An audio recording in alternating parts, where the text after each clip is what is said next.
할렐루야. 오늘 또 주님의 은혜와 평강이 여러분과 함께하기를 축복합니다. 오늘은 빌립보서 마지막 말씀입니다. 바라기는 또 기대하기는 이 빌립보서를 통해서 주시는 말씀 가운데 여러분들이 어떤 고난, 어떤 가시 같은 아픔이 있다 할지라도 주 안에서 기쁨이 넘치는 그런 삶이 되기를 축복합니다. 뿐만 아니라 이 말씀을 통해서 받은 바 은혜가 여러분의 삶을 변화시키고 믿음이 성숙하게 되는 기회가 되었기를 기대합니다. 오늘 아침 하나님께서 우리에게 주신 말씀은 빌립보서 4장 14절에서 23절 말씀입니다. 그러나 여러분이 나의 고난에 동참한 것을 잘 한 일입니다. 빌립보의 교우 여러분, 여러분도 아는 바와 같이 내가 복음을 전파하던 초기에 마케도니아를 떠날 때 주고받은 일로 나에게 협력한 교회는 여러분밖에 없습니다. 내가 데살로니가에 있을 때에도 여러분은 내가 쓸 것을 몇 번 보내주었습니다. 나는 선물을 바라지 않습니다. 나는 여러분의 장부에 유익한 열매가 늘어나기를 바랍니다. 나는 모든 것을 받아서 풍족하게 지내고 있습니다. 나는 여러분이 보내준 것을 에바브로디도로부터 받아서 풍족합니다. 그것은 아름다운 향기이며 하나님께서 기쁘시게 받으시는 제물입니다. 나의 하나님께서 자기의 풍성하심을 따라 그리스도 예수 안에 있는 영광으로 여러분에게 필요한 것을 모두 채워주실 것입니다. 하나님 우리 아버지께 영광이 영원히 있기를 빕니다. 아멘. 그리스도 예수 안에 있는 모든 성도에게 문안하십시오. 나와 함께 있는 교우들이 여러분에게 문안합니다. 모든 성도가 여러분에게 문안합니다. 특히 황제의 집안에 속한 사람들에게 여러분에게 문안합니다. 주 예수 그리스도의 은혜가 여러분의 심령과 함께 있기를 빕니다. 아멘.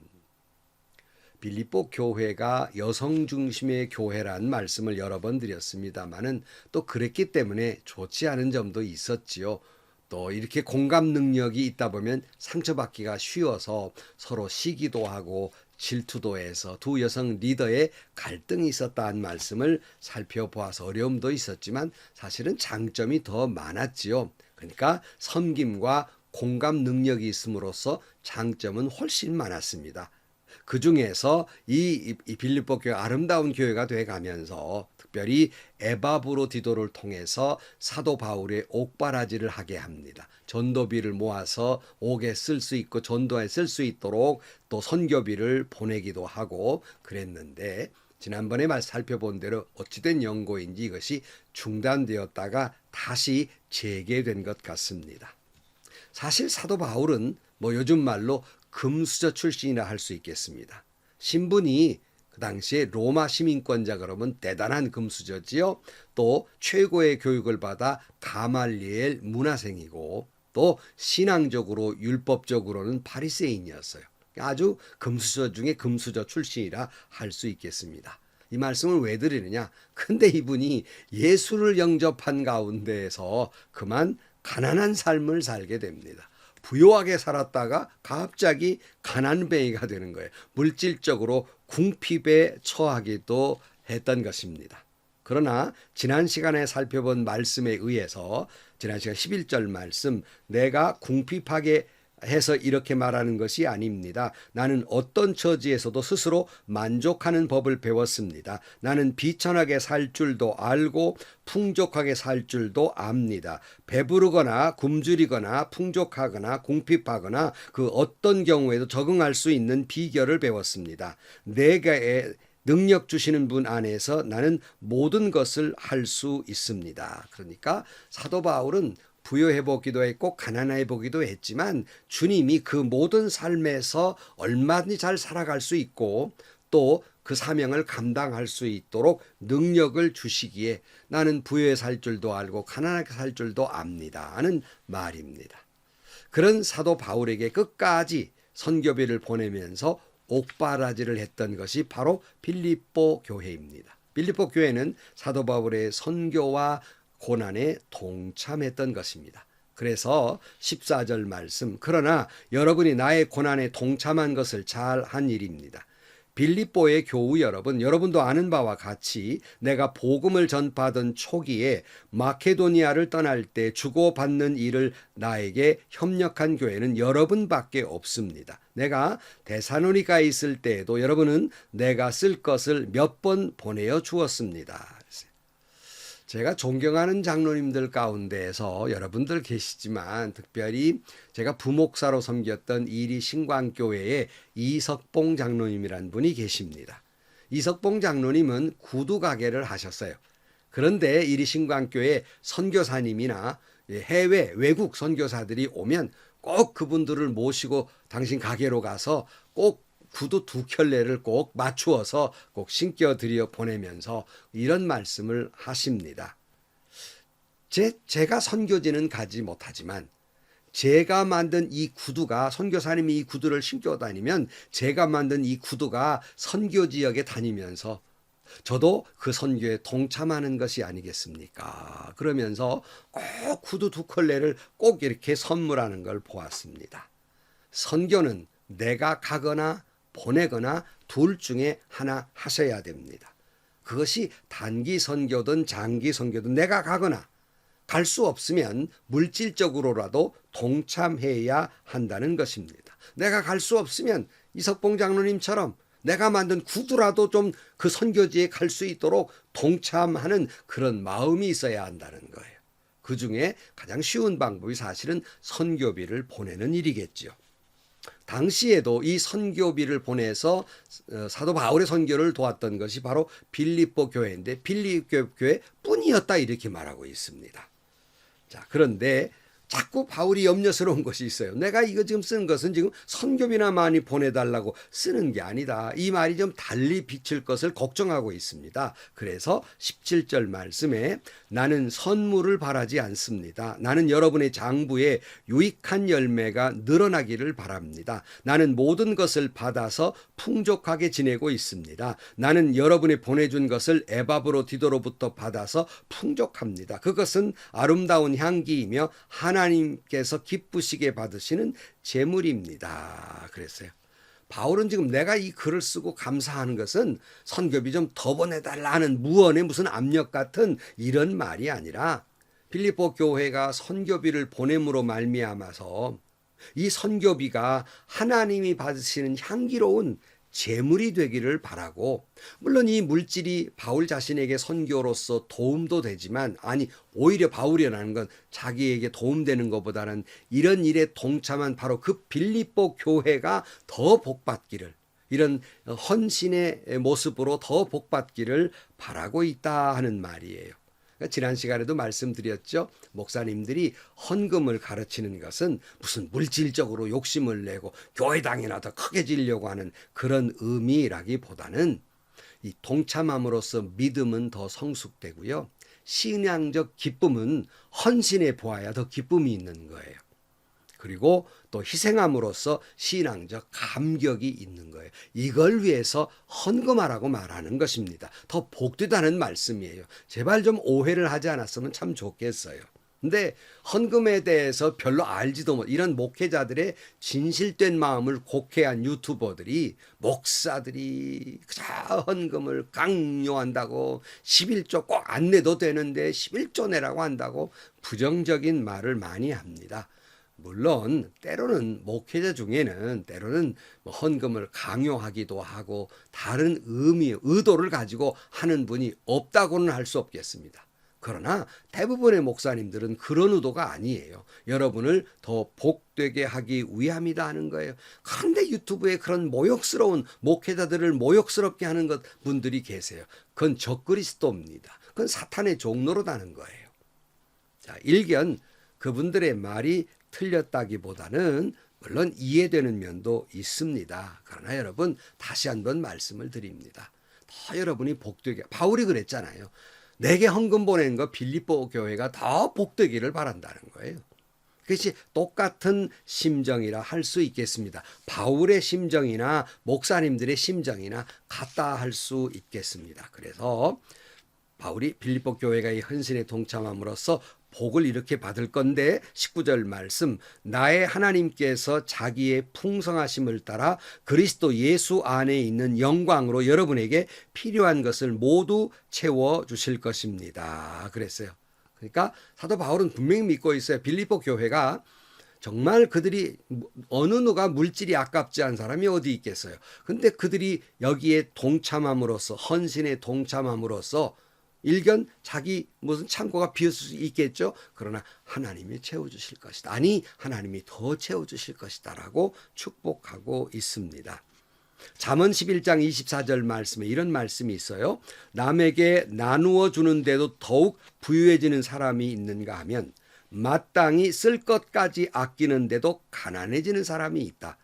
남에게 베풀기 좋아하는 사람이 부유해지고 남에게 마실 물을 주면 자신도 갈증을 면한다 그랬어요. 그러니까 과도하게 베풀어도 이 베풀기를 좋아하는 사람은 도리어 부유해진다. 오히려 그냥 아주 과도하게 아끼는 사람 부자 되는 거 못 봤다 그런 말씀입니다. 남에게 마실 물을 주면 내 갈증이 풀린다. 여러분 이런 고차원된 이 말씀 이해하시겠습니까? 여러분 가난해서 선교나 헌신에 동참하는 경우도 없고요. 또 물질이 없어서 선교를 못하는 경우도 없습니다. 다만 내가 가난하지만 내가 가진 것 중에서 힘써 주님께 드리는 향기와 같이 이 고난에 동참하면 하나님이 채워 주실 것입니다. 하나님이 여러분의 필요를 채워 주실 것입니다. 뿐만 아니라 물질이 없어서 하나님 일 못하는 경우는 없어요. 저도 목회를 하면서 늘 하나님이 풍족하게 채워주셨어요. 그러니까 여러분 혹시 하나님이 우리에게 비전을 주신 것 믿음 없이 돈 없다고 하실 것이 아니라 하나님의 일을 해 나가면 물론 계획도 세우고 예산도 세우고 뭐 그러지 말라는 말은 아닙니다. 결정적인 부분에서 그것이 분명히 하나님의 비전이라면 지금 가진 돈이 모자라도 하나님은 채워주실 거예요. 오래전에 저희 교회가 IMF 직후에 교회 땅을 샀는데 이게 예산적으로 이자 내기도 어렵다고 이제 재정부장님이 와서 저한테 걱정을 하세요. 걱정하지 마세요. 하나님이 채워주실 거예요. 저도 좀 불안했지만 연말에 가서 이 장로님이 화색이 만면색에 찾아왔습니다. 목사님 남았습니다. 하나님 그렇게 채워주시는 분이에요. 여러분 물질이 없어서 못하는 사역 없고요. 물질이 없어 고난에 동참하는 경우도 없습니다. 사도 바울 빌립보 교회 마지막 축복을 당부하고 있습니다. 자, 그런데 1세에 하면 사도 바울이 눈이 침침해 가지고 아마 빌립보서도 본인이 다 직접 쓰지 못했을 것이다 하는 그런 말이에요. 20절 말씀에 하나님 우리 아버지께 영광이 영원히 있기를 빕니다. 아멘. 여기까지는 아마 대피를 했을 것이고 그 다음에 또다시 바울이 이제 눈이 침침하니까 큰 글씨로 삐뚤빼뚤하게 큰 글씨로 이제 마지막 문안 인사를 바울이 직접 썼을 것이다. 이렇게 말합니다. 그것이 21절이에요. 그리스도 예수 안에 있는 모든 성도에게 문안하십시오. 나와 함께 있는 교우들이 여러분에게 문안합니다. 모든 성도가 여러분에게 문안합니다. 특히 황제의 집안에 속한 사람들이 여러분에게 문안합니다. 그랬어요. 예수 안에 있는 모든 성도들에게 그랬어요. 여러분 예수 안에 있는 모든 사람은 예수 안에서 우리 이 형제요 자매입니다. 그 사람이 흑인이든 백인이든 동양인이든 우리 교단 사람이든 타 교단 사람이든 이 지역 사람이든 다른 지역 사람이든 내 교인이든 다른 옆에 교회 교인이든 같은 형제요 자매요 성도입니다. 우리는 그들에게 모든 사람에게 문안할 수 있어야 해요. 아주 오래전에 제가 성지순례를 갈 때 이 시내산이라는 곳을 오른 적이 있어요. 거기에 뭐 나이지리아인, 에티오피아인, 독일인, 뭐 우리 한국 사람 막 어울려서 새벽에 캄캄한 데 올라갔습니다. 동이 이렇게 터오는데 여기저기서 찬양이 들려요. 어떤 찬양? 대부분이 Amazing Grace를 부르는데요. 자기네 말로 불러요. 같이 합창이 됩니다. 각자의 나라의 언어로 각자의 이 찬양을 부르는데 얼마나 감격스러웠는지. 예수 안에서 우리는 형제요 자매입니다. 예수 안에서 서로 문안해야 됩니다. 다시 말하면 서로 사랑해야 한다는 말씀입니다. 그러므로 오늘 또 사도 바울의 마지막 말씀 23절, 주 예수 그리스도의 은혜가 여러분의 심령과 함께 있기를 빕니다. 그랬어요. 빌립보 교회에 은혜 있기를 빕니다. 사도 바울은 은혜로 시작해서 은혜로 끝맺고 있어요. 시작할 때 빌립보 1장 2절 말씀에 하나님 우리 아버지와 주 예수 그리스도께서 내려주시는 은혜와 평화가 여러분에 있기를 빕니다. 시작도 은혜가 있기를, 마지막도 은혜가 있기를. 그러니까 빌립보서는 은혜로 시작해서 은혜로 끝맺고 있습니다. 여러분, 지금 저와 여러분에게 이 나라의 지구촌에 정말 절실히 필요한 것이 무엇입니까? 코로나 무슨 뭐 치료약입니까? 아니면 무슨 뭐 코로나를 위해서 뭐 특효약입니까? 그것보다는 은혜입니다. 이 지구촌에 저와 여러분에게 각 가정과 각 심령과 각 교회에 절실히 필요한 것, 그것은 바로 하나님의 은혜입니다. 영국에서 종교 지도자들이 모여서 각 종교의 특징되는 단어 하나씩을 이렇게 서로 토의를 해서 발표하는데, 기독교는 뭐라고 했을까요? 많은 사람은 사랑이라고 대뜸 대답할 겁니다. 그러나 거기에서는 그것이 아니었어요. 바로 은혜였습니다. 은혜라는 말은 기독교의 독특한 용어입니다. 우리 기독교만이 가지고 있는 독특한 신앙이에요. 그러므로 우리에게 절실히 필요한 것은 은혜의 올시다. 느헤미야도 5장 19절 말씀에 나의 하나님 내가 이 백성을 위하여 하는 모든 일을 기억하시고 은혜를 베풀어 주십시오 그랬어요. 여러분, 은혜라는 찬송가 너무나 좋아하시잖아요. 앞대목에 나를 지으신 이가 하나님, 나를 부르신 이가 하나님, 나를 보내신 이도 하나님, 나의 나 된 것은 다 하나님의 은혜라.